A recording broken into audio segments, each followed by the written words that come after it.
Selamat siang, Bu Susana. Saya Kathleen dari kelas 4A nomor 27. Akan menceritakan tentang legenda Keong Mas. Dikisahkan di kerajaan Dahar yang dipimpin oleh Raja Kertamarta yang mempunyai 2 putri. Putri pertamanya bernama Dewi Galuh dan Chandra Kirana. Berbeda dengan Dewi Galuh, Chandra Kirana sudah mempunyai tunangan yang bernama Raden Inu Kertapati. Sudah lama Dewi Galuh merasa iri terhadap Chandra Kirana. Kenapa selalu Chandra Kirana yang mendapatkan keuntungan? Pada malam hari, Dewi Galuh pun berencana untuk menemui nenek sihir. Apa yang dilakukan putri kerajaan datang kemari? Bantu aku melenyapkan Chandra Kirana dan aku akan memberikan emas sebanyak yang kau mau.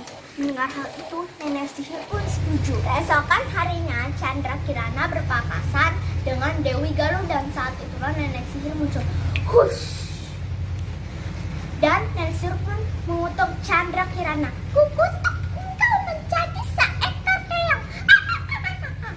Lalu Chandra Kirana pun berubah menjadi seekor keong. Dan sekarang gantian kakak yang tertawa jahat. Kutukan ini akan hilang jika kau bertemu tunanganmu. Dan sekarang aku akan membuangmu dan akan kukatakan kepada ayah bahwa kau menghilang. Dan Keong Mas pun dilempar ke atas terata yang mengapung. Kenapa kakak begitu jahat? Apa salahku? Tiba-tiba sebuah jala milik ibu tua pun menangkapnya dan ibu tua pun membawa Keong Mas ke rumahnya. Keesokan harinya Keong Mas berubah menjadi Chandra Kirana tanpa pengetahuan ibu tua. Setelah ibu tua pulang dari bekerja, betapa terkejutnya dia karena dia sudah melihat ada hidangan lezat yang tersedia. Kejadian itu terus terulang-ulang. Pada suatu hari, ibu tua pun berencana untuk mengetahui apa yang terjadi. Ketika ia masuk ke rumahnya, betapa terkejutnya dia karena dia melihat perempuan cantik yang masak di rumahnya. "Siapakah engkau, wahai gadis cantik?" Lalu Chandra Kirana menceritakan semua kepada ibu tua tersebut. Sedangkan di kerajaan, Raden Inu pun berencana untuk mencari tunangannya dengan berpura-pura menjadi rakyat jelata.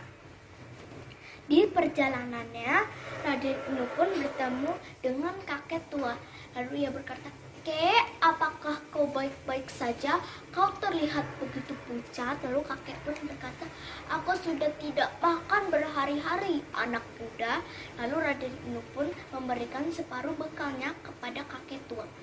Selagi makan, Raden Inu pun menceritakan semuanya kepada kakek tua. Dengan petunjuk kakek, Raden Inu pun pergi ke desa Dadapan. Sampai di desa Dadapan, betapa terkejutnya dia karena dia melihat Chandra Kirana. Mereka pun pulang ke kerajaan dan Chandra Kirana pun menceritakan semuanya kepada ayahnya. Takut dihukum, Dewi Galuh pun pergi dan tidak pernah kembali lagi. Pada akhirnya, Raden Inu dan Chandra Kirana hidup bahagia bersama ibu tua yang sudah merawatnya. Amanatnya adalah sikap iri dan dengki bisa memperkeruh pikiran kita. Jadi selalu bersyukur dan berpikir positif.